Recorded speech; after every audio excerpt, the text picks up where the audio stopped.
ஓம்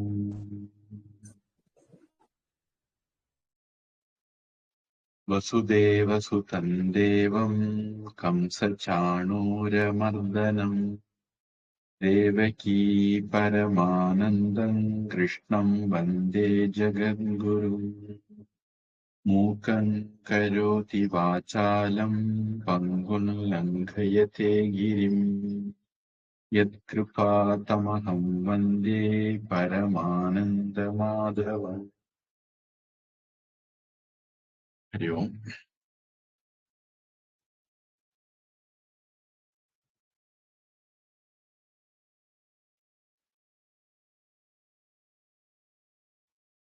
நீதி அப்படிங்கிறது ஜாதி பார்த்தோ மதம் பார்த்தோ அல்லது நம்முடைய கொள்கை உள்ளவங்க அப்படின்னு பார்த்தோ அல்லது நம்ம கட்சிக்காரங்க அப்படின்னு பார்த்தோ கொடுக்கக்கூடியது இல்ல. அர்ஜுனன்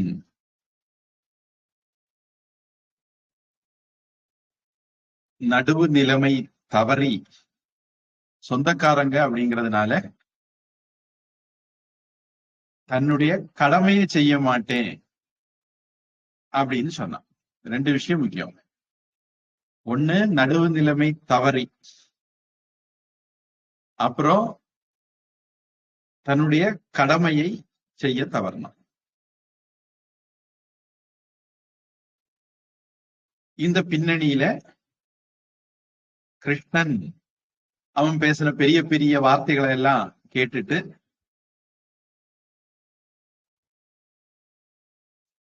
ரொம்ப அழகான வார்த்தைகள் எல்லாம் சொன்னான். யுத்தம் வந்தா என்னெல்லாம் கஷ்டம் வரும், சொந்தக்காரங்களை எல்லாம் கொல்லலாமா, அகிம்சை இல்லவ பெரிய தர்மம், இப்படி எல்லாம் நிறைய விஷயங்களை சொன்னான். சூயமான ரமணீயத்துவம், கேட்கறதுக்கு ரொம்ப அழகா இருக்கக்கூடிய விஷயங்கள் எல்லாம் சொன்னான். பெரிய அறிவாளி மாதிரி, நம்ம பாஷையில சொல்றதா இருந்தா ஞானி மாதிரி பேசினான். அப்ப முதல் வேலை கிருஷ்ணனுக்கு என்ன அப்படின்னா, நீ ஞானி மாதிரி பேசுன, ஆனா உண்மையிலே ஞானி அப்படின்னா எப்படி இருப்பார் தெரியுமா அப்படின்னு அர்ஜுனனுக்கு புரிய வைக்கணும். அதனால கிருஷ்ணன் 2வது அத்தியாயத்துல 11வது ஸ்லோகத்துல அசோச்யான் அன்வசோச்சஸ்துவம் பிரஜ்ஞாவாதாம்ஸ்ச பாஷசே கதாசூன் அகதாசூன்ஸ்ச நானுஷோச்சந்தி பண்டிதாக. நீ கவலைப்பட தேவையில்லாதவங்களை பற்றி கவலைப்படுற, அறிவாளி மாதிரியும் பேசுற, ஞானி மாதிரியும் பேசுற, ஆனா உண்மையிலேயே ஞானி மூச்சை விட்டவங்களை குறிச்சோ அல்லது மூச்சு போனவங்களை குறிச்சோ மூச்சு போகாதவங்களை குறிச்சோ கவலைப்பட மாட்டான் அப்படின்னு தொடங்குறார். அர்ஜுனன் மற்றவங்க எல்லாம் செத்து போவாங்க அப்படிங்கறத விஷயத்த முன்னிறுத்தினான். அதனால கிருஷ்ணனும் அதையே ஒரு டாபிக்கா எடுத்துட்டு, சாவுன்னா என்ன, மரணம்னா என்ன, அது யாருக்கு வருது, நாமன்னா யாரு, முக்கியமான ஒரு விஷயம் என்னன்னா, நாமன்னு சிலதை நினைச்சிருக்கிறோம், அது உண்மையிலே நாம தானா அப்படிங்கிறதுக்கு பதில் சொல்றது மாதிரிதான் அமைய போகுது. கீதையில ஆத்மா, அதாவது நான் அப்படிங்கிற வார்த்தை பயன்படுத்தப்படும் போது வேற வேற இடங்கள்ல நாம வேற வேற அர்த்தம் எடுப்போம். ஒரு உதாரணத்துக்கு,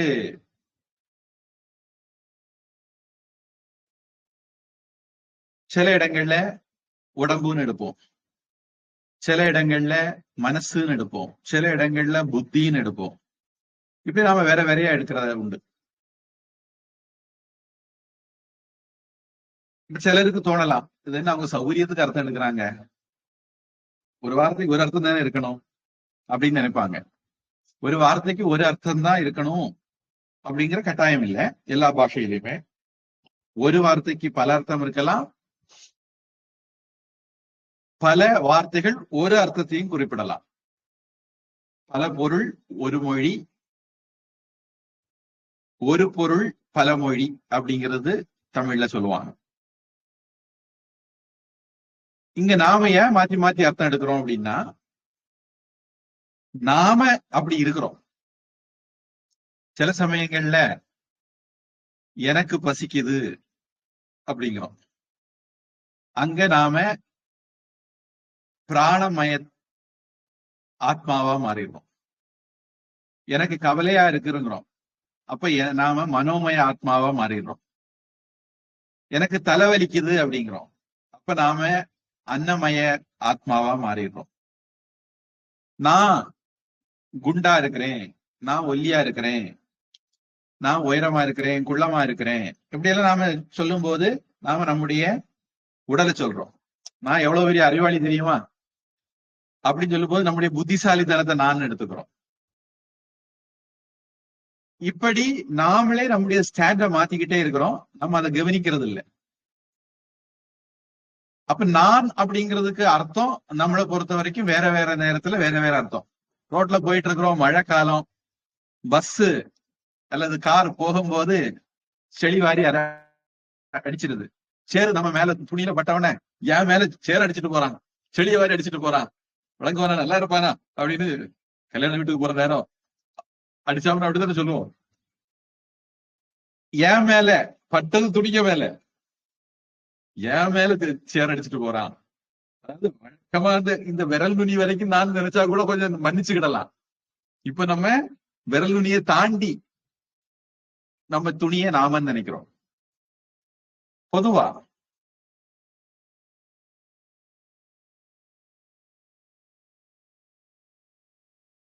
ஒரு லாஜிக் இது புரிய வைக்கிறதுக்காக வேண்டி, இது பெரிய விஷயமா எடுக்கிறதுக்கு ஒண்ணும் இல்ல.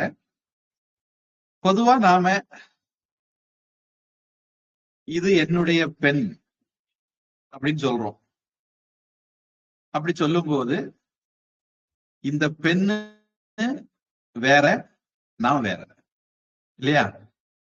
இது என்னுடைய பெண்ணு சொல்லும் போது என்னுடைய 6th கேஸ், 6ஆம் வேற்றுமை, பொசசிவ் கேஸ், ஷஷ்டி விபக்தி சொல்லும் போது அந்த ஆளு வேற, அந்த பொருள் வேற.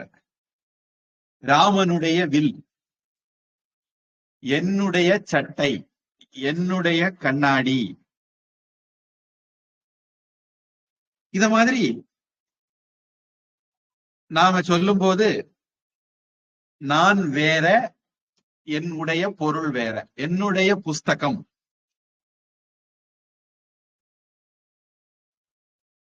அப்ப எந்த இதுல என்னுடைய அப்படின்னு சொல்றோமோ அது வேற, நாம வேற. இதே லாஜிக்க நாம இப்ப இன்னும் கொஞ்சம் நீட்டுவோம்.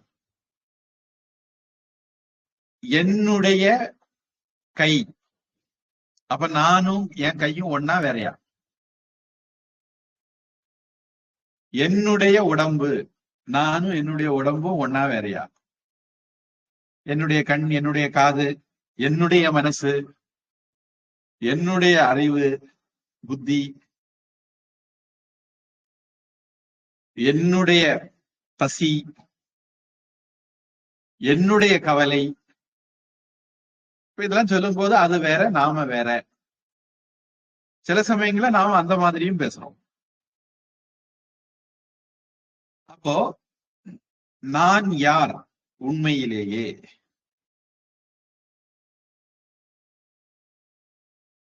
தூங்குறோம், நல்லா அசந்து தூங்கிடுறோம், கொசு கடிச்சா கூட தெரிய மாட்டேங்குது, இடி இடிச்சா கூட தெரிய மாட்டேங்குது. முழிச்ச பிறகு சொல்றோம் நான் அசந்து தூங்கிட்டேன், ஒண்ணுமே தெரியல அப்படின்னு. நீ அசந்து தூங்கிட்டீங்க, ஒண்ணுமே தெரியல, ஆனா அசந்து தூங்கிட்டேன்னு மட்டும் உங்களுக்கு தெரிஞ்சது. நீங்க தூங்கும் போது தூங்காம இருந்தது யாரு?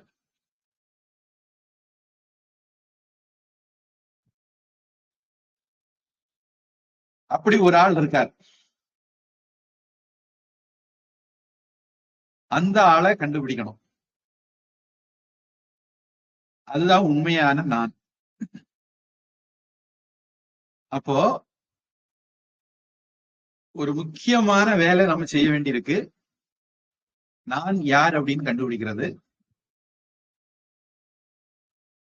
அந்த உண்மையான நாம கரெக்டா கண்டுபிடிச்சிட்டோம் அப்படின்னா நமக்கு அதோட நிம்மதி தான். அதுக்கு மேல எந்த பிரச்சனையும் கிடையாது. அது கண்டுபிடிக்கிறதுல நம்ம நிறைய குழப்படி பண்ணுவோம். சிலப்போ கண்டுபிடி அந்த அறிவுல நிக்க மாட்டோம், மாறிடுவோம். பழையபடி பழக்க தோஷத்துல பழையபடி நம்ம உடம்பு நான் நினைக்க ஆரம்பிச்சிருவோம். என்னுடைய சொத்து நிலபுலன்கள் எல்லாம் நான் நினைக்க ஆரம்பிச்சிருவோம். என்னுடைய சொந்தக்காரங்கெல்லாம் நான் நினைக்க ஆரம்பிச்சிருவோம். இப்படி நம்முடைய ஸ்டாண்டு மாறும்போது நமக்கு இன்ப துன்பங்களும் ஒரே மாதிரி இருக்காது. நாம உறுதியா நான் யாருங்கிறத புரிஞ்சுக்கிட்டு அதுலேயே நின்னோம் அப்படின்னா அதுக்கு மேல நமக்கு எந்த விதமான துன்பமும் கவலையும் இருக்காது. இப்போ ஒருத்தர் இமயமலையில ஒரு கிராமத்துக்குள்ள வசிக்கிறார்.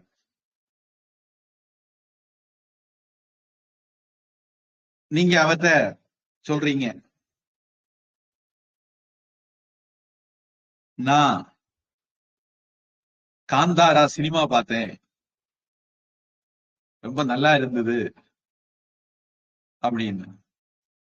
அப்ப அவரு கேக்குறாரு, சினிமாவா அப்படின்னா என்ன அப்படின்னு கேக்குறாரு. நீங்க சொல்றீங்க, அது ஒரு பெரிய வெள்ளை திரை இருக்கும், அதுல ப்ரொஜெக்டர் மூலமா காட்சிகளை விழ வைப்பாங்க. இப்ப டெக்னாலஜி எல்லாம் கொஞ்சம் மாறிட்டு இருக்கு, நமக்கு மொபைல் போன் வரைக்கும் வந்தாச்சு. அதுல நம்ம பார்க்கலாம் அப்படின்னு சொல்றீங்க.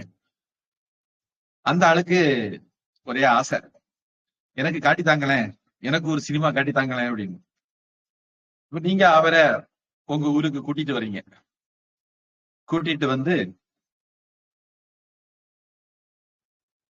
தியேட்டர்ல நல்ல கூட்டம். டிக்கெட் எடுத்து உள்ள வரும்போது சினிமா தொடங்கிட்டு, எப்படியோ ஒரு இடத்த கண்டுபிடிச்சு உட்கார்ந்துட்டு அந்த ஆளு சினிமா பாக்குறாரு.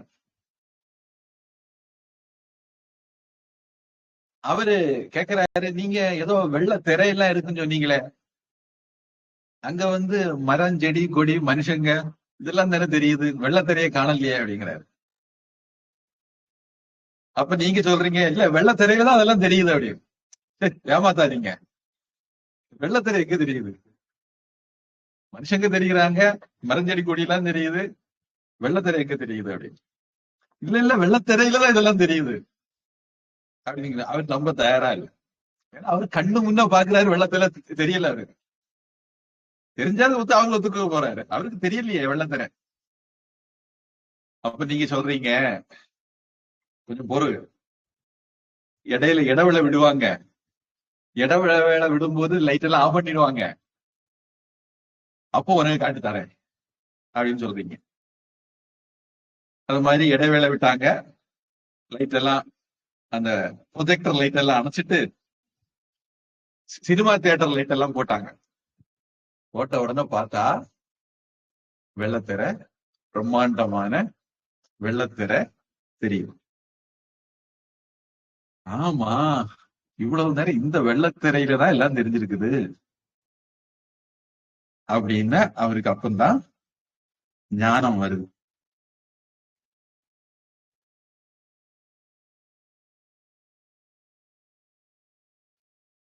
இது வரைக்கும் உண்மையிலேயே மனிதர்கள் இருக்காங்க, மரஞ்செடி கொடிகள் எல்லாம் இருக்கு அப்படின்லாம் அவர் நினைச்சிட்டு இருந்தார். இப்பதான் தெரியுது, இல்ல, நாம பார்த்ததெல்லாம் வெறுமனே தோற்றம், காட்சி. பழைய காலத்துல இப்படி எல்லாம் கஷ்டப்பட்டு சொல்லணும். இந்த காலத்துல அறிவியல் நமக்கு பெரிய வர மாதிரி வந்திருக்குது. நான் அறிவியல்னு சொல்லும் போது ஒரு விஷயம் எப்பவுமே ஞாபகம் வச்சுக்கணும். அறிவியலை நாம பயன்படுத்துறது சப்போர்ட்டிங் லாஜிக்காக வேண்டி. இப்படி ஒரு பாசிபிலிட்டி இருக்கு அப்படின்னு புரிய வைக்கிறதுக்காக வேண்டி. ப்ரூவிங் லாஜிக் கிடையாது. சயின்ஸ் சொல்லுது அதனால நான் சொல்றது சரி அப்படிங்கிறதுக்காக வேண்டி இல்ல. இன்னைக்கு நம்ம கிளாஸுக்கு முன்னாடி எதாச்சியா ஒரு கிளிப்பு பார்த்தேன். அதுல ஆன்மாவை கண்டுபிடிக்க ஆராய்ச்சி பண்ணாங்களாம். அதை பத்தி ஒருத்தர் பேசியிருந்தாரு. நல்ல பைத்தியக்காரத்தனமா இருந்தது. நேரம் இருந்தா பிறகு என்னன்னு விவரமா சொல்லு. அப்போ இன்னைக்குள்ள காலத்துல விர்ச்சுவல் ரியாலிட்டி அப்படின்னு ஒண்ணு இருக்கு. இந்த விர்ச்சுவல் ரியாலிட்டி தான் நாம வேதாந்தத்துல சொல்லக்கூடிய மித்யா. விபிஎன், விர்ச்சுவல் பிரைவேட் நெட்வொர்க் அப்படின்னு ஒண்ணு இருக்கு. சர்தார் வல்லபாய் பட்டேல் சிலையை திறக்கும் போதுன்னு நினைக்கிறேன், சும்மா வெட்ட வெளியில காட்சிகள் எல்லாம் காட்டினாங்க, அவருடைய வாழ்க்கை வரலாறு எல்லாம் காட்டினாங்க அப்படின்னு கேள்விப்பட்டேன். லேசர் ஷோ அப்படின்னு சில பேர் சொல்றாங்கன்னு நினைக்கிறேன். விர்ச்சுவல் ஷோ அப்படின்னும் அதை சொல்றவங்க இருக்காங்க, வேற வேற பேர்ல சொல்றாங்கன்னு நினைக்கிறேன். நான் விர்ச்சுவல் அப்படிங்கிறது நமக்கு ரொம்ப பொருத்தமான வார்த்தையா. அத மாதிரி ஒரு கண்ணாடி பெட்டி, ஒரு பெட்டி மாதிரி உங்க கண்ணுல மாட்டிக்குவாங்க. மாட்டிக்கிட்டு அதுல பார்க்க சொல்லுவாங்க. அந்த பெட்டியை மாட்டிக்கிட்டு நீங்க அதுல அவங்க சில விஷயம் செட் பண்ணிருப்பாங்க. அதுல 3Dல உங்களுக்கு எல்லாம் தெரியும். நீங்க எப்படி சுத்தினீங்கன்னா ஒரு ரூம் இருக்குன்னு வச்சுங்க, அந்த ரூம்ல எல்லா திசையும் பாக்குறது மாதிரி தெரியும். அதுவும் விஆர், விர்ச்சுவல் ரியாலிட்டி அப்படிம்பாங்க. இந்த விர்ச்சுவல் ரியாலிட்டியில இப்படி நிறைய ஷேட்ஸ் இருக்கு. ஆனா இது எல்லாமே உண்மை கிடையாது, ஒரு தோற்றம்.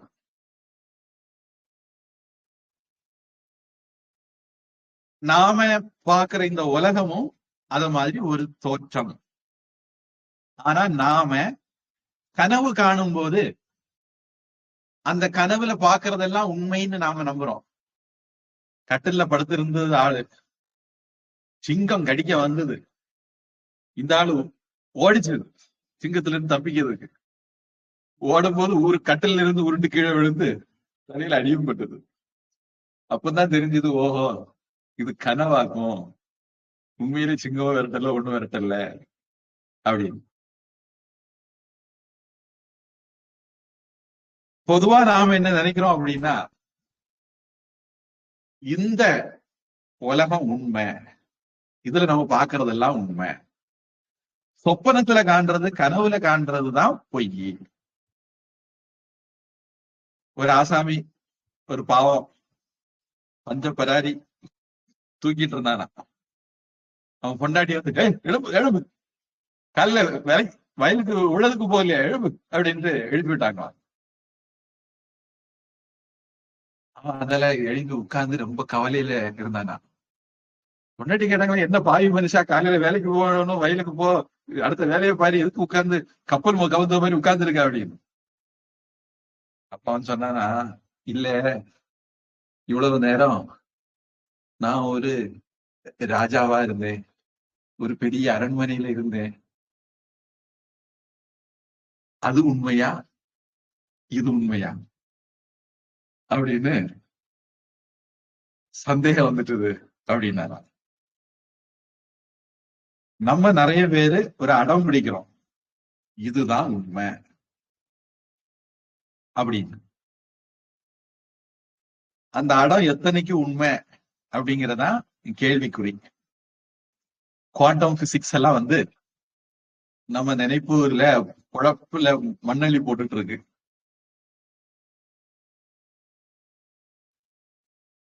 அப்போ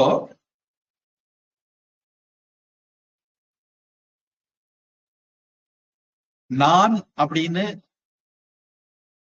நாம பல விஷயங்களை நினைக்கிறோம். இதெல்லாம் உண்மை இல்லை. எல்லா நானுக்கும் பின்னாடி ஒரு நான் இருக்காரு. அந்த நான் அவரு ஏற்கனவே இருந்தார், இப்பவும் இருக்கிறார், இனிமேலும் இருப்பார். இதுதான் நாம 12வது ஸ்லோகத்துல பார்த்தோம். ஆத்மா நித்தியம். இதுல இருந்து நமக்கு என்ன தெரியுதுன்னா, நாம உடம்ப பத்தி பேசல. போன வகுப்புல உங்களுக்கு ஒரு உதாரணம் சொன்னேன். போன வகுப்புல பிறவி பத்தி ஒரு கேள்வி கூட வந்தது.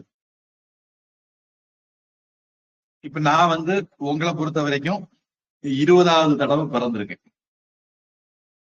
இன்னைக்கு 20வது கிளாஸ். 20வது தடவை என்ன பாக்குறீங்க? எனக்கு ஒரு தோற்றம் வந்திருக்கு. இப்போ நீங்க நினைக்கிறீங்க, நீங்க என்ன பார்த்துட்டு இருக்கீங்கன்னு நினைக்கிறீங்க? நான் நிர்மலாஞ்சியை தவிர வேற யாரையும் பார்க்கல. நீங்க ஒவ்வொருத்தரும் என்ன பார்த்துட்டு இருக்கீங்கன்னு நினைக்கிறீங்க? நீங்க என்னையா பாக்குறீங்க? எத்தனை பேர் கிளாஸ்ல இருக்கிறீங்களோ அத்தனை என்ன பாக்குறீங்க? ஆடியன்ஸ் நம்பர் என்னன்னு வச்சுக்கிட்டா நானும் என் நம்பர் ஆஃப் நான் இருக்கிறேன். ஆனா அது எல்லாமே மித்தியா. உண்மையான நான் உங்க ஸ்கிரீன்ல தெரிகிற ஆள் கிடையாது, நீங்க பாக்குற ஆள் கிடையாது. உண்மையான என்ன நீங்க பார்க்க முடியாது, ஆத்மாவை பார்க்க முடியாது. உங்க போன் நம்பருக்கு நீங்க கால் பண்ண முடியாது, உங்க கண்ணையே நீங்க பார்க்க முடியாது.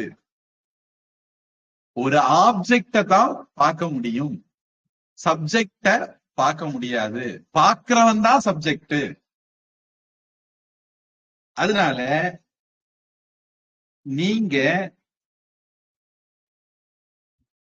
இனிமேல் இது ரெக்கார்டிங் நம்ம போடுறோம், டெலிகிராமு யூடியூப்ல எல்லாம் போடுறோம். அது எத்தனை பேர் பாக்குறாங்களோ அத்தனை நான் அவங்களுக்கு தெரியுவேன். இந்த நானெல்லாம் உண்மையா அப்படின்னா இல்ல. வியாபகாரிக, இதுல ஒரு வியாபகாரிக பிரயோஜனம் இருக்கு, அது நம்ம ஒத்துக்கிறோம். வியாபகாரிகம், வியாபகாரிக பிரயோஜனம் இருக்கு அப்படிங்கிறது உண்மை கிடையாது. அதாவது இருக்கிறதுனால ஒரு பொருளை உண்மைன்னு சொல்ல முடியாது. இப்போ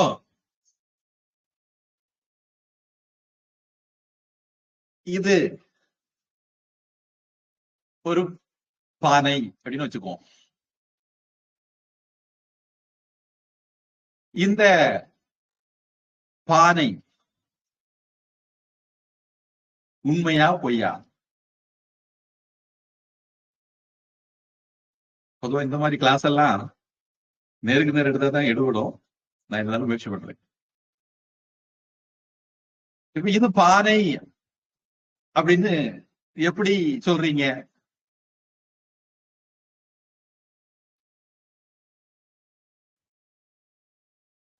அது நான் பாக்குறேன், இப்போதைக்கு எனக்கு எனக்கு தெரியுது. நிர்மலாஞ்சி என்ன சொன்னீங்க? இந்த பானை இப்போதைக்கு உண்மை. இப்போ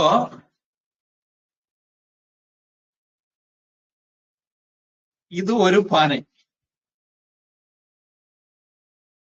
இந்த பானைக்குள்ள ஒரு இடைவெளி இருக்கு, அதாவது ஒரு இடைவெளி இருக்கு. அந்த இடைவெளியை சுத்தி ஒரு சுவர் இருக்கு. அந்த சுவரு நீங்க பானைன்னு சொல்றீங்க.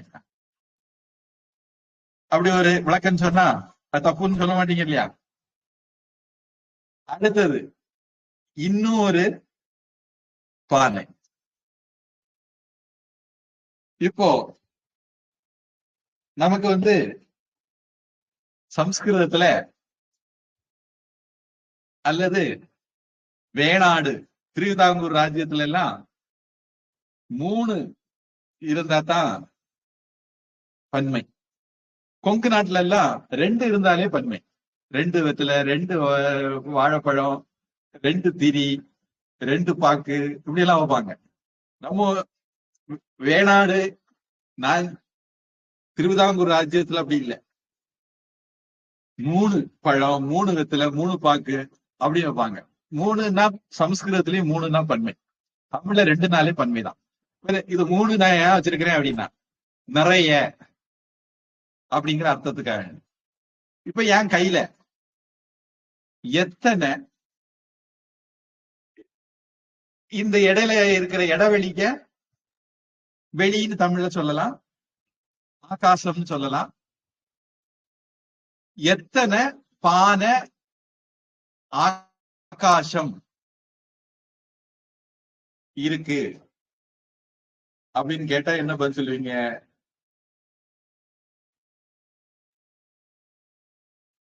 மூணு பானை 3 ஆகாசம். 3 பானை 3 ஆகாசம்னு சொல்லுவீங்க.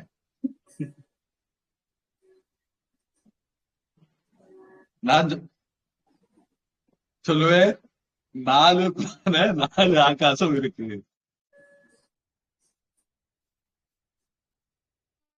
இந்த வெளியே இருக்குது ஆகாசம், இதுவும் இதுக்குள்ள இருக்குது ஆகாசம், இதுவும் வேறையா ஒண்ணா? ஒண்ணு. சாமி. அப்ப மொத்தம் எத்தனை ஆகாசம் இருக்கு?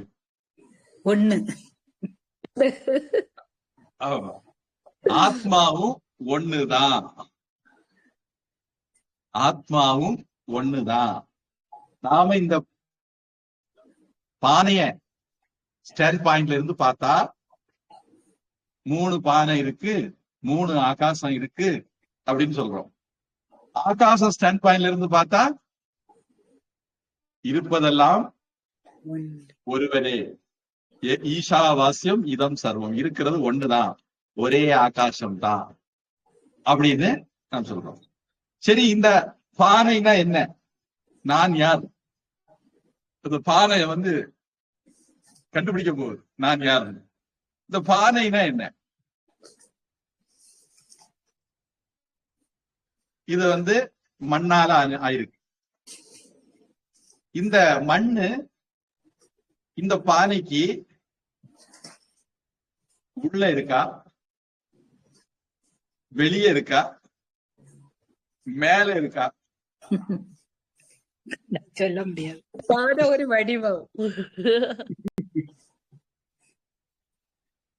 இந்த பானை மண்ணால் ஆனது.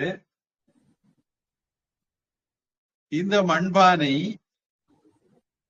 இங்க தொட்டாலும் மண்ணு, மேல தொட்டாலும் மண்ணு, கீழே தொட்டாலும் மண்ணு, பக்கவாட்டுல தொட்டாலும் மண்ணு, உள்ள தொட்டாலும் மண்ணு, எங்க தொட்டாலும் மண்ணு. இந்த மண்ணு ஒருவேளை நாம போட்டு உடைச்சிடுறோம்னு வச்சுக்குவோம். இந்த பானைக்கு உடம்புன்னு வச்சுக்குவோம். இந்த உடம்பு போயிருது. நம்ம தான் கற்பனை பண்றதுல கில்லாடியாச்சே, அதனால உடைக்காமலே உடைஞ்சது மாதிரி கற்பனை பண்ணுவோம். இந்த பானைக்கு இந்த உடம்பு போயிட்டது. இந்த பானைக்கு உள்ள இருக்கிற ஆகாசம் என்ன ஆகும்? பிரபஞ்சத்துல நிக்குது. இந்த பானை ஆகாசத்தோட சேருது. ஆமா, உண்மை என்ன தெரியுமா? பானைக்கு உள்ள ஆகாசம் இல்ல, ஆகாசத்துலதான் பானையே இருக்கு. அப்படித்தானே இல்லையா? பானைக்கு உள்ள ஆகாசம் இல்ல, ஆகாசத்துலதான் பானை இருக்கு. இதே மாதிரி நமக்குள்ள ஆத்மா இல்ல, ஆத்மாலதான் நம்மளே இருக்கோம். அப்ப ஆத்மா அப்படின்னா இந்த ஆகாசம் மாதிரி ஒரு உடம்பு, உபாதி அப்படின்னு சமஸ்கிருதத்துல சொல்லுவாங்க. ஒரு உடம்பு எடுத்த உடனே இந்த ஆகாசம் வேற, இந்த ஆகாசம் வேறங்கிற மாதிரி நமக்கு தோணும். உடம்பு எடுத்த உடனே நான் வேற, நீங்க வேற மாதிரி தோணுது. இப்படி இந்த ஆகாசம் எத்தனை பிறவி எடுக்கலாம்? எத்தனையும் எடுக்கலாம். நான் எத்தனை கேட்ஜெட் நீங்க வச்சிருக்கிறீங்களோ அத்தனை பிறவி எடுக்கலாம், அத்தனையா தெரியலாம். அது மாதிரி ஒருவன் எத்தனை பிறவி எடுக்கலாம்? எத்தனை பிறவியும் எடுக்கலாம். எப்படி பிறவி எடுக்கிறான்னா, வந்தது மாதிரி தோன்றுனா பிறவி, போனது மாதிரி தோன்றுனா இறப்பு. தோற்றம்தான். உறங்குவது போலும் சாக்காடு, உறங்கி விழிப்பது போலும் பிறப்பு. அப்போ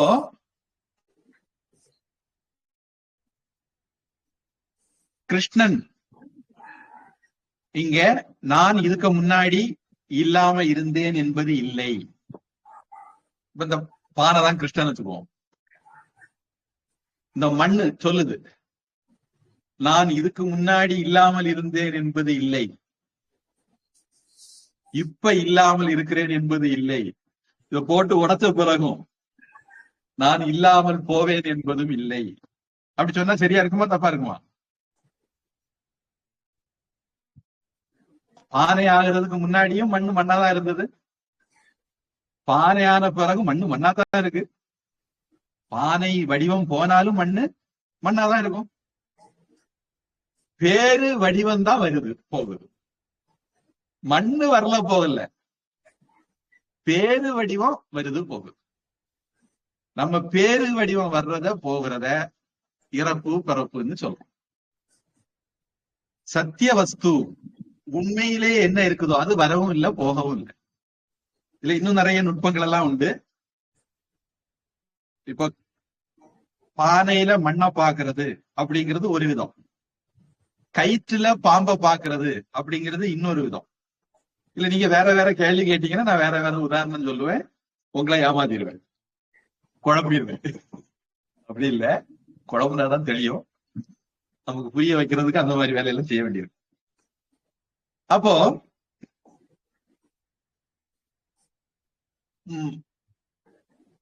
ஆகாசம் பிளவுபட்டது மாதிரி, துண்டு துண்டு ஆனது மாதிரி தெரியுது இல்லையா? ஒரு ஆகாசம் இருந்தது,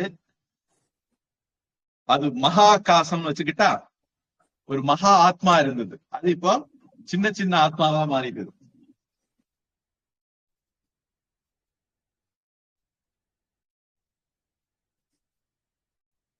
ஒரு சட்டி, ஒரு பானை, ஒரு குட்டுவம், இப்படி நிறைய ஆகாசம் வந்தது மாதிரி தெரியுது. உண்மையிலே நிறைய ஆகாசம் இருக்கா? ஒண்ணுதான். இருக்குது மாதிரி தெரியுது, உண்மையிலேயே பலது இல்ல. இப்படி நம்ம எத்தனை உபாதிகள் எத்தனை இது வைக்கிறோமோ அத்தனைக்கு ஆகாசம் பிளந்தது மாதிரி பலதானது மாதிரி தெரியும். ஆனா உண்மையிலே ஆகாசம் பலது இல்லை.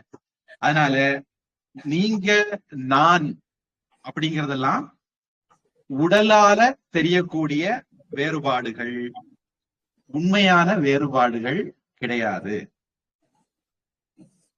இந்த உடலுக்குத்தான் வருதல் போதல் உண்டு, இந்த பேரு வடிவத்துக்குத்தான் வருதல் போதல் உண்டு. உண்மைக்கு ஆத்மாவுக்கு வருதல் போதல் கிடையாது.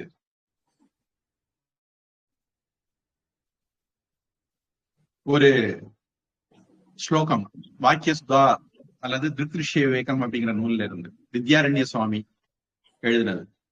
சிருங்கேரி மடத்தினுடைய தலைவராக இருந்தவர். அஸ்திபாதி பிரியம் நாம ரூபம் சேய்தி அம்ச பஞ்சகம் இருக்குது.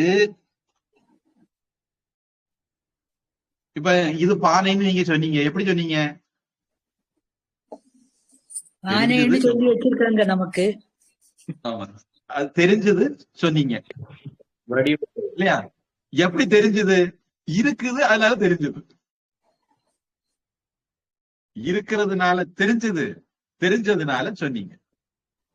இதுல இன்னொரு சிக்கல் இருக்கு. தெரியறதுனால இருக்குதா, இருக்கிறதுனால தெரியுதா? அப்படி ஒரு சிக்கல் இருக்கு. நம்ம நினைக்கிறோம் இருக்கிறதெல்லாம் தெரியுதுன்னு நினைக்கிறோம். கயித்துல பாம்பு இருக்கிறதுனாலயா தெரிஞ்சது? நீங்க நினைச்சதுனால தெரிஞ்சது. அப்போ இந்த உலகம் இருக்கிறதுனால தெரியுதா, நீங்க நினைக்கிறதுனால தெரியுதா? இப்படி ஒரு முக்கியமான ஒரு பிரச்சனை இருக்கு. இத நாம வியாவகாரிக சத்தியம் அல்லது ஒரு இத வியாவகாரிக சத்தியம் சொல்லலாம், இன்னொரு இத பிராதிபாசிக சத்தியம்னு சொல்லலாம். திருஷ்ட சிருஷ்டி வாதக, இருக்கிறத பாக்குறதுன்னு ஒரு நிலை, சிருஷ்டி திருஷ்ட வாதக, பாக்குறத இருக்கிறதா நினைக்கிறதுங்கிறது ஒரு நிலை. இப்படியும் இருக்கு. இதெல்லாம் நமக்கு கிளாரிட்டி வர்றதுல, நமக்கு ஞானம் வர்றதுல பங்கு வகிக்கக்கூடிய சில விஷயங்கள். இப்போ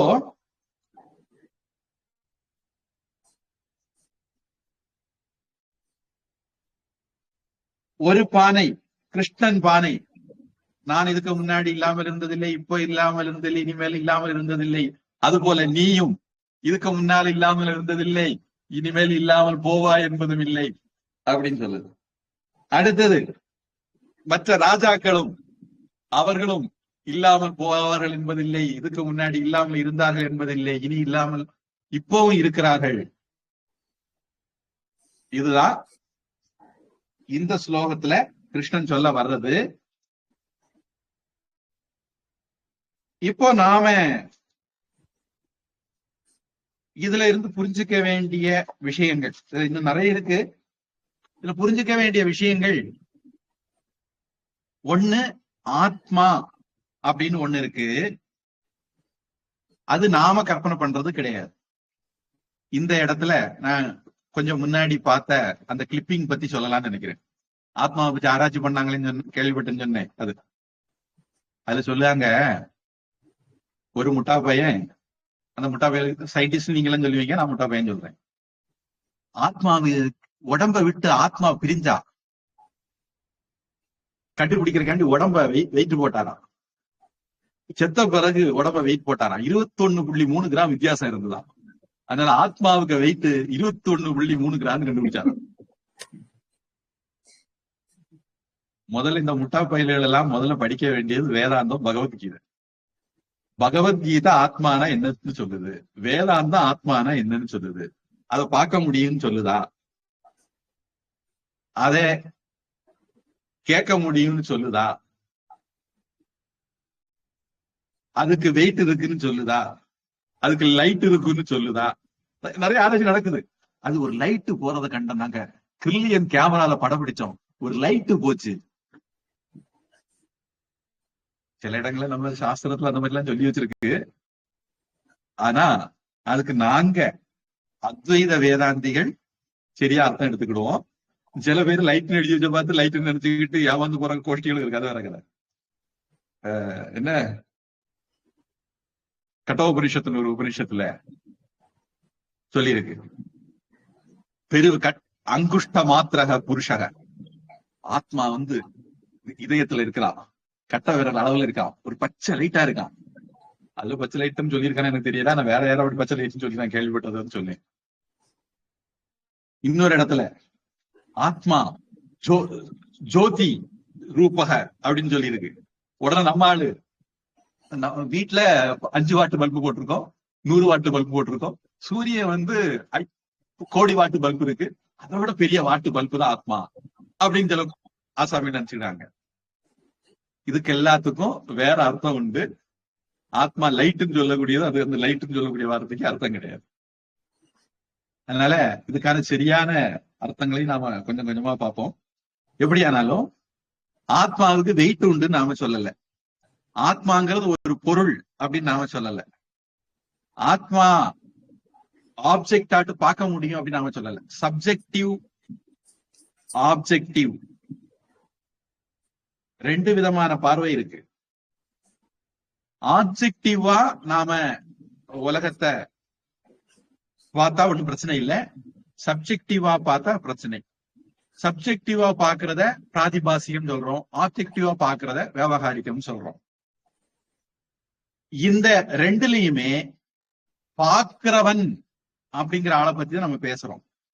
திருஷ்ய விவேகம் அப்படிங்கிற நூல் இந்த விஷயத்துல இதை ரொம்ப விரிவா அலசக்கூடிய ஒரு நூல். மாண்டூக்கிய உபனிஷத் காரிகா, இது இன்னொரு நூல். நாம அதுல என்னன்னு சொல்லியிருக்கோம், அந்த எசன்ஸ் எங்க கீத கிளாஸ்ல பார்ப்போம். அது ரொம்ப விரிவா பார்க்கணும்னா அந்த நூல்களை போய் பார்க்கணும். இப்போ ஆத்மா அப்படிங்கிறத பத்தி இங்க கிருஷ்ணன் இந்த கருத்துக்களை சொல்லும் போது நாம நல்லா புரிஞ்சுக்க வேண்டிய விஷயம், அவரு உடம்ப பத்தி பேசலை. உடம்பு அதுக்கு டேட் ஆஃப் பர்த் உண்டு, டேட் ஆஃப் டெத் உண்டு, ரெண்டுக்கு இடையில ஒரு காலம் அது இருக்கும். அதை பத்தி கிருஷ்ணன் பேசலை. எப்ப கிருஷ்ணன் நான் இதுக்கு முன்னாடி இல்லாமல் இல்லை, இப்போ இருக்கிறேன், இனிமேலும் இல்லாமல் போக மாட்டேன், நீயும் அப்படித்தான், இந்த ராஜாக்களும் அப்படித்தான் சொல்லியிருந்தாரோ, அப்பவே நாம புரிஞ்சுக்க வேண்டிய விஷயம், இந்த ஸ்லோகன் சொல்ற விஷயம் உடலை பற்றி இல்லை, சரீரத்தை பற்றி இல்லை, உபாதியை பற்றி இல்லை, நாம ரூபத்தை பற்றி இல்லை. நான் சொன்னேன் அஸ்தி பாதி பிரியம், இருக்குது அதனால தெரியுது, இப்படி பலது இருக்கலாம் தெரியலாம். இதெல்லாம் ஒரு கேட்டகரி. அடுத்தது இதுக்கு ஒரு பேரு, இதுக்கு ஒரு வடிவம் இருக்கு, இந்த வடிவத்துக்கு நம்ம ஒரு பேரு கொடுத்துருக்கிறோம். இந்த இடத்துல இன்னொரு விஷயமும் இருக்கு, சும்மா சொல்லி மட்டும் வைக்கிறேன். பார்க்கறதெல்லாம் மட்டும்தான் உலகத்துல இருக்கணும் கிடையாது, நம்ம பார்க்காதது கூட உலகத்துல இருக்கலாம். அது ஒரு ஓரத்துல போட்டு வைங்க. இப்ப நம்ம இந்த விஷயத்துல நம்ம அதிர்ஷ்டசாலி, இதை பார்க்க முடியுது, இதுக்கு ஒரு வடிவம் இருக்குன்னு பாக்குறோம், இதுக்கு ஒரு பேரு கொடுத்துருக்கிறோம், சட்டி அப்படின்னு பேரு வச்சிருக்கோம். பேரு வடிவம் 5 விஷயம் இருக்குது, அதனால பாக்குறோம், நமக்கு இது பிடிச்சிருக்குன்னு வச்சுக்குவோம். அடுத்தது இதுக்கு ஒரு பேர் இருக்கு, இதுக்கு ஒரு வடிவம் இருக்கு. இந்த 5ல ஆத்யத்ரயம் பிரம்ம ரூபம், முதல் 3 தான் பிரம்மன், கடவுள், ஆத்மா. அடுத்த 3 மித்யா, மாயா, ஜெகத் ரூபம் ததோத்வயம். அடுத்த நாம ரூபம், இந்த 2ம் உலக பங்கு, மித்யா, மாயா, அத மாதிரி வார்த்தைகள். இந்த ஒவ்வொரு வார்த்தைகளும் நீங்க சில பேர் ஏற்கனவே படிச்சிருக்கலாம், ஏதாவது கேள்விப்பட்டிருக்கலாம், அது பத்தி உங்களுக்கு ஒரு ஐடியா இருக்கலாம். இப்போதைக்கு அந்த ஐடியாவில இருங்க. ஆனா நான் இனிமேல் சொல்ல சொல்ல விஷயம், அந்த ஐடியாக்களை ரிஃபைன் பண்றதுக்கு, இம்ப்ரூவ் பண்றதுக்கு, பெட்டர் பண்றதுக்கு பாத்துக்குங்க. ஏன்னா நிறைய குழப்படிகள் இருக்கு, ஆளாளுக்கு என்னென்னமோ அர்த்தங்கள்லாம் சொல்லிட்டு இருக்காங்க. சரி, ஏன்னா மித்யான்னு சொன்னா பொய், இல்ல அப்படின்னு எல்லாம் துவைதிகள் அப்படி அர்த்தம் எடுத்துக்கிட்டு கோழி கூற வரைக்கும் வாதம் பண்ணிக்கிட்டே இருப்பாங்க. மித்தியான விர்ச்சுவல் ரியாலிட்டின்னு புரிஞ்சு முடிஞ்சதுன்னா புரிஞ்சுக்கலாம்.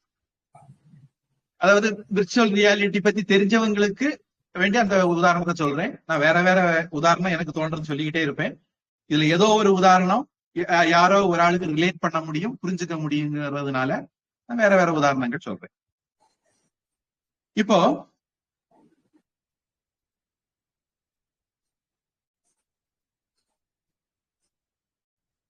ஷரீரம், ஆத்மா அப்படின்னு 2 இருக்கு. ஷரீரம் வேற, ஷரீரி வேற, தேகம் வேற, தேகி வேற. ஷரீரத்துக்கு உள்ள இருக்கிறவன் ஷரீரி, தேகத்துக்கு உள்ள இருக்கிறவன் தேகி. இது அவரைத்தான் நம்ம ஆத்மான்னு சொல்றோம். அந்த ஆத்மாவை பத்தி கிருஷ்ணன் பேசுறாரு.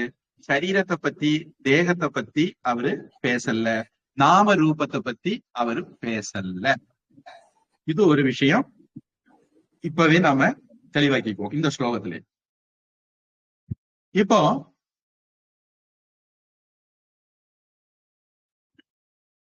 அடுத்த ஸ்லோகம் போகணும். ஏதாவது கேள்வி இருந்தா கேளுங்க, கேள்வி இல்லைன்னு அடுத்த ஸ்லோகத்துக்கு போறேன். நான் சொன்ன விஷயத்தை ஒட்டி அடுத்த ஸ்லோகம் வரப்போகுது.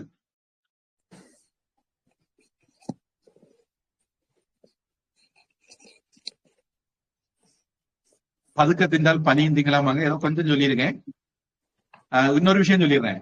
நான் இனி கொஞ்ச நாள் கிளாஸ் சொல்ல போறதெல்லாம் உங்களுக்கு புரியணும் அப்படின்னு கட்டாயப்படுத்த மாட்டேன். புரிஞ்சே ஆகணுங்கிற கட்டாயம் கிடையாது. எவ்வளவு புரியுதோ அவ்வளவு புரிஞ்சுக்குங்க. புரியலைன்னா கவலைப்படாதீங்க. ஆனா இப்ப நமக்கு இப்படியெல்லாம் விஷயங்கள் இருக்கு, இப்படி ஒரு கோணத்துல கூட நம்ம சிந்திக்கணும் அப்படிங்கிறத அறிமுகப்படுத்துறதான் நோக்கம். புனக புனக ஸ்ரவணம் குறியா அப்படின்னு நம்ம இதை சொல்லுவோம். திருப்பி திருப்பி கேட்கணும், திருப்பி திருப்பி சிந்திக்கணும். அதுக்கு பிறகுதான் அந்த கிளாரிட்டி வரும். ஒரு போட்டோ சொல்லுவாங்க, அந்த பேரு மறந்துட்டேன். பழைய கொஞ்ச நாள் முன்னாடி இருந்தது. அதாவது அந்த போட்டோ எடுத்த உடனே கொஞ்ச நேரத்துல உங்களுக்கு பிரிண்ட் அவுட் தந்துருவாங்க. அதை அப்படி கொஞ்ச நேரம் காத்துல உலர விட்ட உடனே போலராய்டு தானே, போலராய்டு கேமரா தானே? ஆமா, போலராய்டு. அதுல பாத்தீங்கன்னா முதல்ல ஒண்ணு வெள்ளை பேப்பர் தான் இருக்கும். அப்புறம் மெதுவா ஏதோ அங்கங்க கொஞ்சம் கலரு பச்சை பிடிக்க ஆரம்பிங்க. பச்சையோ சிவப்போ வெள்ளையோ நீங்க எப்படி இருக்கீங்களோ அப்படி பிடிக்க ஆரம்பிங்க. அப்படி கொஞ்சம் கொஞ்சம் கொஞ்சம் கொஞ்சம் கொஞ்சம் கொஞ்சம் கொஞ்சம் கொஞ்சம் கொஞ்சமா அந்த உருவம் எமர்ஜ் ஆகும், தோன்ற ஆரம்பிக்கும். கடைசியில போதுமான அளவு காஞ்ச உடனே அதுல உங்க போட்டோ வந்துடும். இத மாதிரி இது க்ரோயிங் கிளாரிட்டி அப்படிம்பாங்க. நாம திருப்பி திருப்பி கேட்க கேட்க கேட்க நமக்கு கொஞ்சம் கொஞ்சமாக தெளிவு வர ஆரம்பிக்கும். அப்படி சொடக்கு போட்ட உடனே தெளிவு எல்லாருக்கும் வரணும்னு கிடையாது. ஒருவேளை நான் கொஞ்சம் மட்டமா சொல்லி இருந்தா கூட உங்களை யாருக்கா ரொம்ப நல்லா புரியலாம். ஏன்னா நீங்க போன ஜென்மத்துல விட்ட குறை தொட்ட குறை இருக்கும் உங்களுக்கு. திருஞான சம்பந்தருக்கு 3 வயசுல ஞானம் வந்துட்டு. அத மாதிரி நமக்கு தெரியாது யாருக்கு பூர்வஜன்ம புண்ணியம் எப்படி இருக்குன்னு தெரியாது. அதனால யாருக்கு எப்படி வேணாலும் புரியலாம், எப்ப வேணாலும் புரியலாம். ஆனா புரியலைங்கிறதுக்காக வேண்டி நமக்கு வருத்தப்படுறதுக்கோ அல்லது குறைச்சல் படுறதுக்கோ எதுவும் இல்லை. நாம போதுமான அவகாசம் கொடுக்கணும் ஒண்ணு. ரெண்டாவது, நாம இதை பத்தி நிறைய கோணத்துல கேட்கணும். நாம அரையும் குறையுமா கேட்கும்போது இன்னைக்கு ஒரு விதத்துல புரியும், நாளைக்கு இன்னொரு விதத்துல புரியும். ஸ்தூல நிகுண நியாயம்னு சொல்லுவாங்க. நாமளே நிறைய கேள்வி கேட்டு நிறைய விஷயங்களை திருப்பி திருப்பி தெளிவுபடுத்துவோம். நம்ம பந்தல் கால நடும்போது நட்டுக்கிட்டு ஆட்டி பார்ப்பாங்க. ஆடிச்சதுன்னா திருப்பி கல்லெல்லாம் போட்டு இருக்குவாங்க, திருப்பி ஆட்டி பார்ப்பாங்க. ஆடிச்சதுன்னா பழையபடி கல்லெல்லாம் போட்டு இருக்குவாங்க. எப்ப ஆட்டி பார்த்து ஆடாம இருக்குதோ அது வரைக்கும் ஆட்டி பார்த்து கல்லு போட்டு இருக்குவாங்க. அதுக்கு ஸ்தூல நிகுண நியாயம்னு பேரு. அது மாதிரி நாம பல விஷயங்களை திருப்பி திருப்பி நாம சரியா புரிஞ்சுக்கிறோமான்னு கிராஸ் வெரிஃபை பண்றது மாதிரி பல விஷயங்களையும் பார்ப்போம். அதனால நாம இப்போ ஒரு ப்ராசஸ்ல வந்துட்டோம். டெல்லி ட்ரெயின்ல ஏறிட்டோம். நம்ம இந்த ட்ரெயின்ல கூட போயிட்டே இருப்போம். டெல்லி வரும்போது வரும் அப்படிங்கிறதையும் ஞாபகத்துல வச்சுக்கோங்க. இன்னைக்கு சொன்னது இன்னைக்கே புரியணும்னு இல்லை. புரியறதுக்கு நாம கொஞ்சம் அவகாசம் சில சமயங்களை கொடுக்க வேண்டியிருக்கும். அப்புறம் தனிப்பட்ட முறையில சிலருக்கு சாதனைகள் இருக்கும். ஜப தியானங்கள் எல்லாம் இருந்ததுன்னா, பூஜைகள் எல்லாம் யாருக்கா இருந்ததுன்னா அவங்களுக்கும் அந்த புரிகிற கெப்பாசிட்டி கொஞ்சம் வேகமா இருக்கும். அது மாதிரி நிறைய ரீடிங் பண்றவங்க, ரீடிங் பண்றதுல 2 விதமா நடக்கலாம். ஒண்ணு, சரியான ஆட்களை எல்லாம் கேட்டீங்க படிச்சீங்கன்னா கிளாரிட்டி குயிக்கா வரும். தப்பான ஆட்களை கேட்டீங்க படிச்சீங்கன்னா குழப்பம் கூடுதலாகும். அது அதிகம் எக்ஸ்ட்ரா ரீடிங் கொடுக்கறதுல அப்படி ஒரு சிக்கலும் இருக்கு. எப்படியானாலும் இது ஒரு இன்டெலெக்சுவல் ப்ராசஸ் கிடையாது.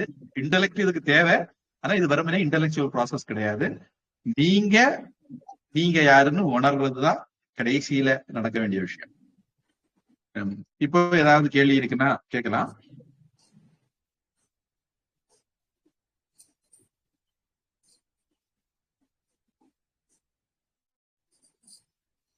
இல்லைன்னா அடுத்த ஸ்லோகம் போறேன்.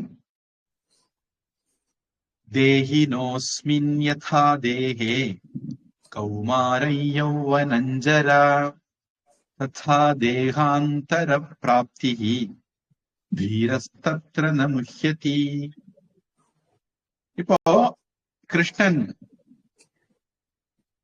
ஒரு உதாரணம் சொல்றார். ஒருவேளை இதுவரைக்கும் சொன்னது புரியலைன்னா சில சமயங்கள உதாரணம் சொன்னா நமக்கு எளிமையா புரியும். அதனால கிருஷ்ணன் ஒரு உதாரணம் சொல்றார். ஆத்மா நித்தியமானது அப்படின்னு சொல்றீங்க, இத நான் எப்படி நம்புது? நான் பொதுவா உலகத்துல பாக்குறது என்னது?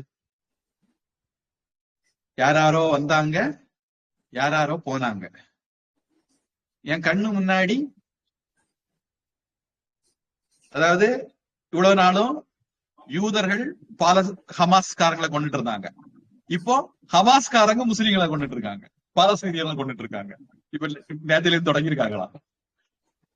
அவங்களுக்கு யாரையும் கொல்லாம இருந்தா உறக்க வராது, பாவம். இப்போ முதல்ல யூதர்களை கொண்டாங்க, வடி கொடுத்து அடி வாங்கினாங்க. இப்போ சமாதான ஒப்பந்தம் போட்டாச்சு. இப்போ சும்மா இருக்க முடியாது, பாலஸ்தீனியர்களே கொல்ல ஆரம்பிச்சிட்டாங்களா ஹமாஸ்காரங்க. நம்ம பார்த்துட்டு இருக்கிறோம். உலகத்துக்கு பல பேர் வந்துகிட்டே இருக்காங்க, போயிட்டே இருக்காங்க. இன்னொரு பல பேர் பிறந்துகிட்டே இருக்காங்க, இறந்துகிட்டே இருக்காங்க. நான் கண்ணால பாக்கேன், 2 கண்ணால பாக்கேன். இதை எப்படி நான் நம்பாம இருக்க முடியும்? இதை எப்படி நான் புறக்கணிக்க முடியும்? இதுதான் நம்ம எல்லாத்தையும் இருக்கக்கூடிய முக்கியமான கேள்வி. வேதாந்தம் ரொம்ப உச்சத்துல போனா என்ன சொல்லும் தெரியுமா? நீ பாக்குற இல்ல, அதனாலேயே அது போய் அப்படின்னு சொல்லுவோம். பொதுக்கிற மத்த உச்சம் போக வேண்டாம். இப்போ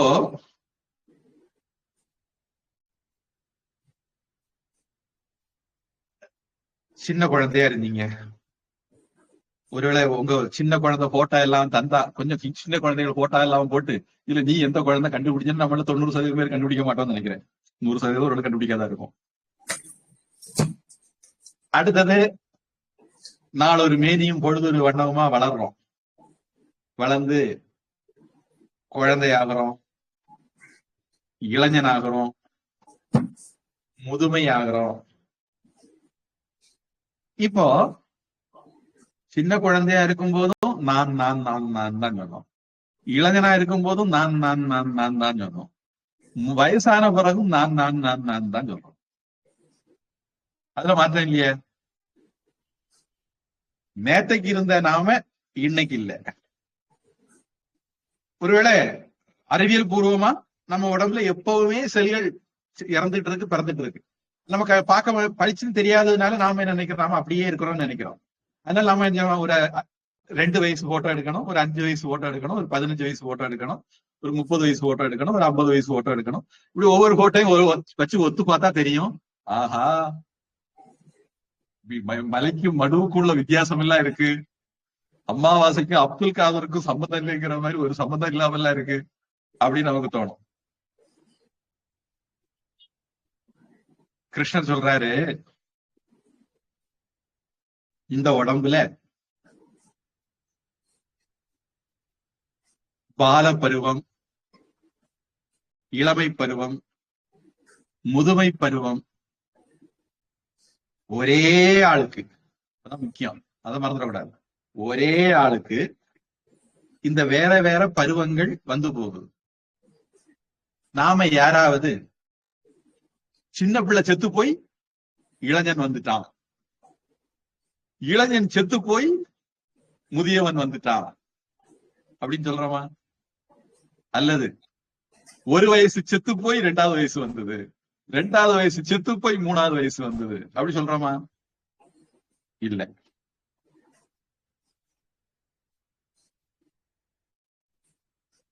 இந்த உடம்புல இளமை, குழந்தை பருவம், இளமை பருவம், முதுமை பருவம் இதெல்லாம் மாறி வருது. அதே மாதிரி இப்ப நாம இந்த உடம்புல இருக்கிறோம், இதுக்கு முன்னாடி வேற உடம்புல இருந்தோம், இனிமேல் வேற உடம்பு எடுப்போம். இப்படி நம்முடைய உடம்பு மாறிக்கிட்டே இருக்கும். ஆனா நாம மாறுறது இல்லை. ஒரு ஜென்மத்துல இப்படி பிறந்தது மண்ணு, அப்புறம் செத்து போச்சு. அடுத்த ஜென்மத்துல இப்படி பிறந்தது, அப்புறம் செத்து போச்சு. அடுத்த ஜென்மத்துல இப்படி பிறந்தது, அப்புறம் செத்து போச்சு. எல்லாம் ஒரே மண்ணுதான். மண்ணு வேற வேற பேரு வடிவம் எடுத்தது, மண்ணு அதே மண்ணுதான்.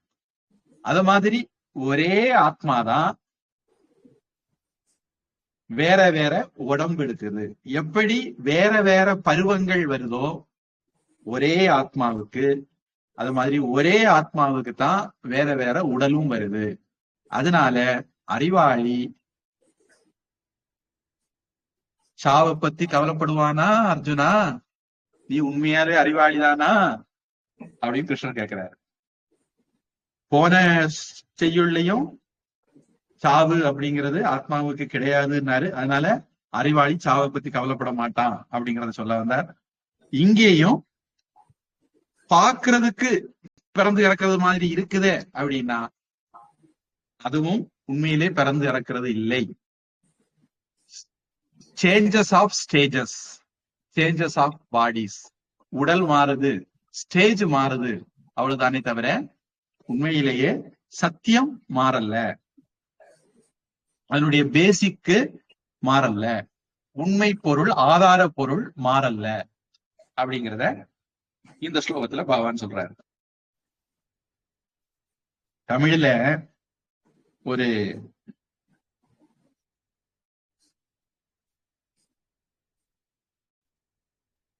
குண்டலகேசி அப்படின்னு ஒரு இலக்கியம், அதுல ஒரு பாடல், பாளையாம் தன்மை செத்தும்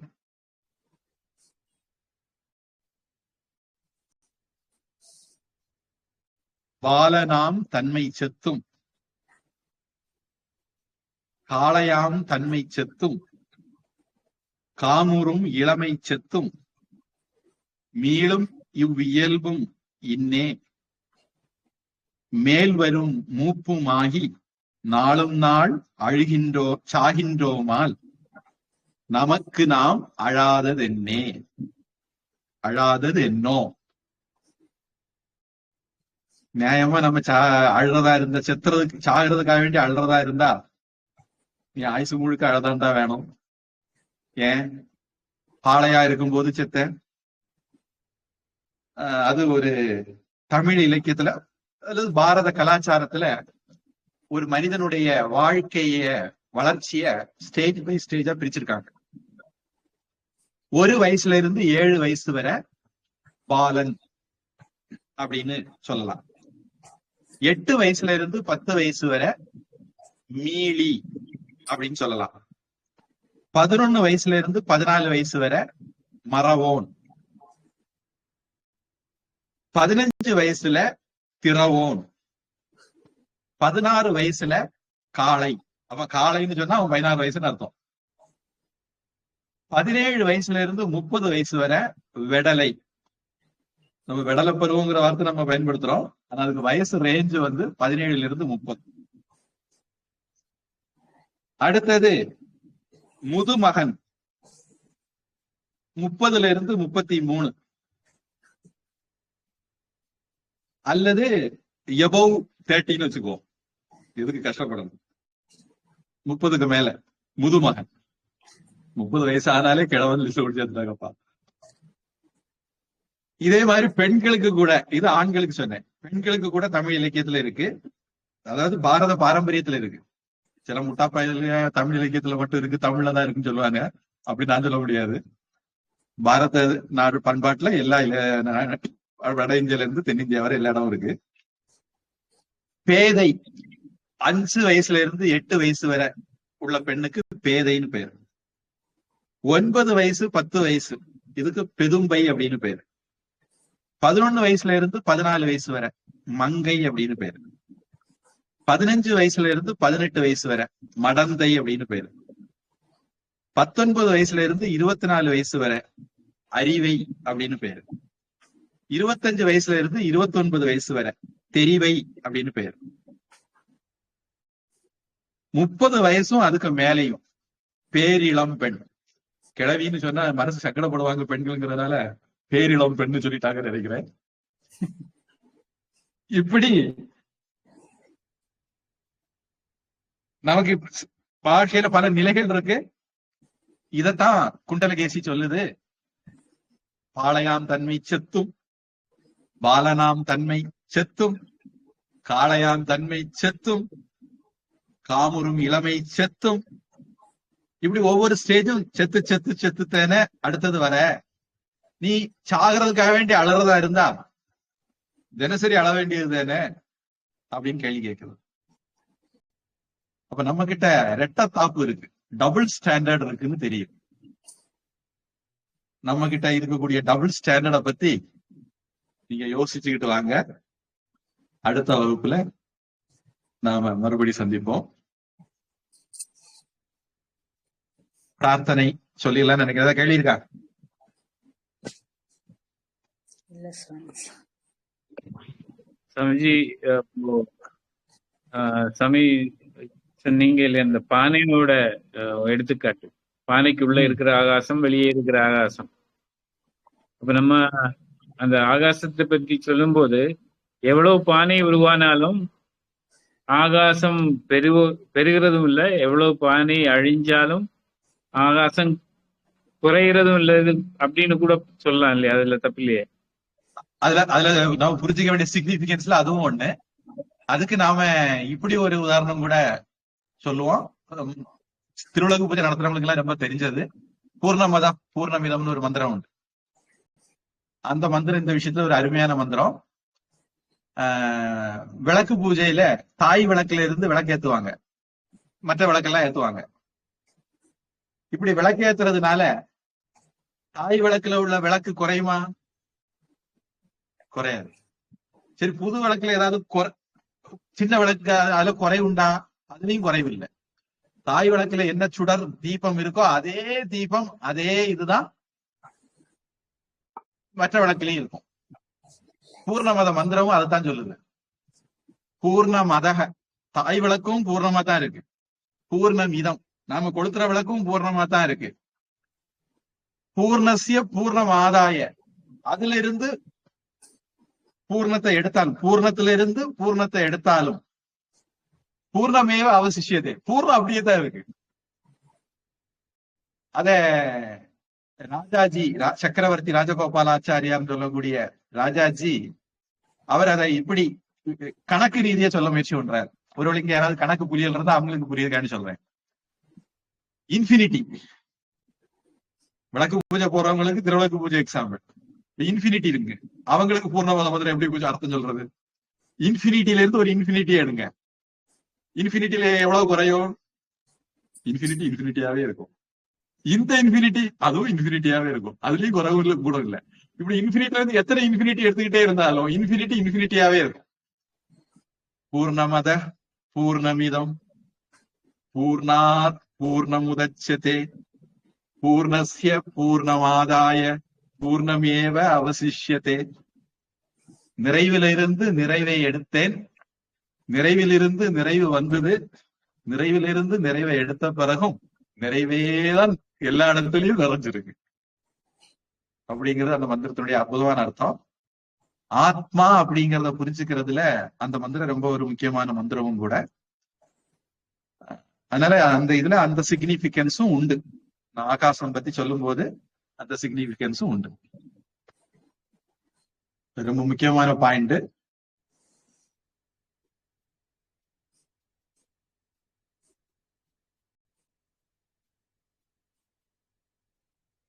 பதுக்க தின்றால் பனியும் திங்கலாம். இப்படி நம்ம கொஞ்சம் கொஞ்சமா தின்னுவோம்.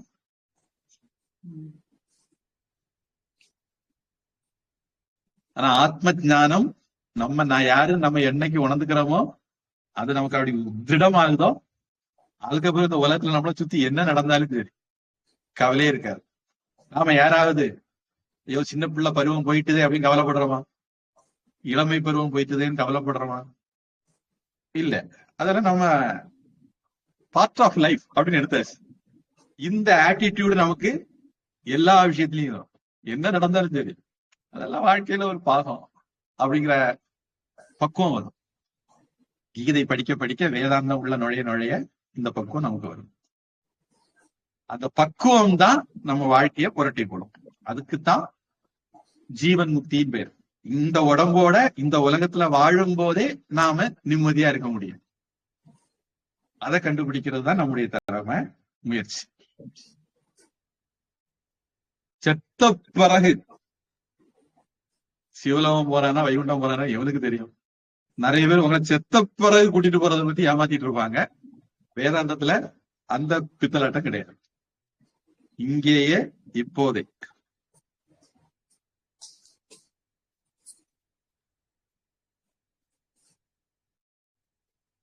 வேற கேள்வி?